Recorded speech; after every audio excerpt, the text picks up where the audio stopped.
So the idea behind Kevin Kelly's talk here is that the web, the World Wide Web, is about 5,000 days old, and so he's kind of giving his predictions and his vision of what the next 5,000 days will look like. And in that, one of the main things that he tries to describe is what the semantic web is and basically what it means. He has three different basic or three different movements. And the first one is we had linking computers, which is what the internet really was at the very beginning. Like we had these linkings of the internet together, of computers so they could talk to one another.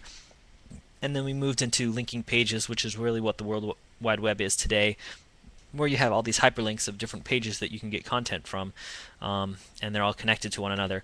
And he thinks that the next phase is basically linking data, so that the information on the page can be described and kind of like captured in itself, in something that is usable, so that the internet knows what this data is.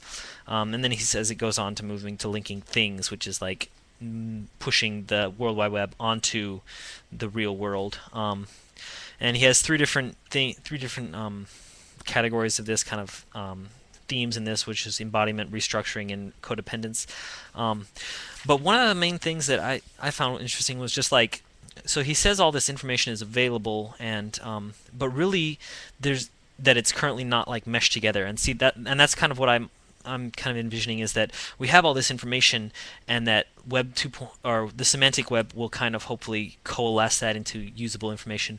But um, I just think of things like the Yelp iPhone app, which actually does kind of this thing that we're talking about, where it meshes all this information onto a camera that meshes the GPS data where you are onto this camera, and really very few people actually utilize that information. Like it's just not something that we use. So I think the real question is, if we get all this to be able to do it, then when will it actually become useful for the public? Like, is it really a good enterprise to do something that's really not going to help anyone? That only a very very small portion of the population will actually use.